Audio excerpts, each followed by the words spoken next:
تم لیلۃ القدر کو تلاش کرو رمضان کے آخری عشرے میں۔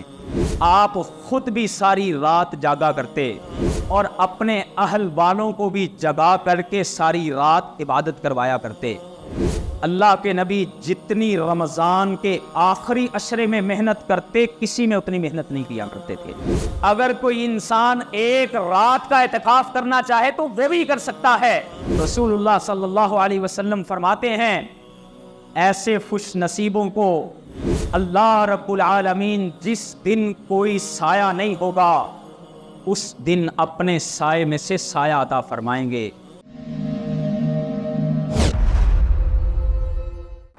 محترم سامعین و سامعات، لائق ست تقریب میرے معزز بھائیوں، رمضان المبارک کے دوسرے عشرے کے ہم اختتام پر تقریباً پہنچ چکے ہیں اور آج 18واں روزہ رکھ کے اللہ کے گھر میں جمعے کی نماز پڑھنے کے لیے آئے ہیں۔ اس بابرکت موقع پر اپنے اللہ سے یہ دعا کرتے ہیں کہ اے میرے اللہ، یہ آپ کے بندے اور بندیاں، ان کی جو ریاستوں اور عبادتوں کے سلسلے ہیں ان کو اپنی بارگاہ میں قبول فرما لیجئے، اور جو دن باقی ہیں ہمیں ان سے کما حقہ استفادہ کی توفیق عطا فرما دیجئے۔ رسول اللہ صلی اللہ علیہ وسلم فرماتے ہیں، حدیث قدسی ہے، اللہ رب العالمین نے فرمایا کہ آدم کے بیٹے تفرغ لی عبادتی، تو اپنے آپ کو میری عبادت کے لیے فارغ کر، میری عبادت کا بھی اپنی مصروفیات میں ٹائم رکھا کر۔ جب تو اپنے دن کے شیڈیول کو مینیج کرنے لگتا ہے، آج میں نے فلاں میری ایکٹیویٹیز ہوں گی، جب اس چیز کو تو ترتیب دے رہا ہو تو اللہ رب العالمین فرماتے ہیں اے آدم کے بیٹے، اس میں سے تو اللہ کی عبادت کے حصے کو بھی نکالا کر۔ فرمایا جب تو یہ کرے گا املأ یدک غنا، میں تیرے ہاتھ کو غنا سے بھر دوں گا، واسد فقرک، اور تجھے یہ جو ڈر رہتا ہے کہ میرے اوپر فقیری نہ آ جائے، میرے مال کا کیا بنے گا، میرے رزق کا کیا بنے گا، اللہ فرماتے ہیں جب تو میرے لیے وقت نکالے گا تو تجھ سے فقیری کو میں روک دوں گا، یا تیرے ساتھ میرا وعدہ ہے۔ اس بات کی اب تو نے فکر نہیں کرنی، اور فرمایا وَإِن لَمْ تَفْعَلْ، اگر تو ایسے نہیں کرتا، اپنے اوقات میں سے اللہ کو وقت نہیں دیتا، اپنی زندگی کے معمولات کو اسی طرح سے اپنی ترتیب کے مطابق گزارتا ہے، تو فرمایا املأ یدک شغلا، پھر تو 24 گھنٹے بھی کام کرے گا، تیرے اندر اتنی مشغولیت رہے گی، فقر میں تجھ سے پھر بھی نہیں روکوں گا۔ تو 24 گھنٹے کام کرتے بھی پریشان رہے گا کہ میری ضرورتیں پوری نہیں ہوتی، میرے بچوں کے اخراجات پورے نہیں ہوتے، میری فلاں چیز، فلاں ضرورت۔ اللہ رب العالمین فرماتے ہیں جب تو میرے لیے وقت نکالے گا، اے انسان، اگر ظاہری طور پہ دکھنے میں تیرے پاس تھوڑا پیسہ آ رہا ہوگا، تو اپنی دکان اور ہٹی پہ اگرچہ تھوڑی دیر کے لیے بیٹھے گا،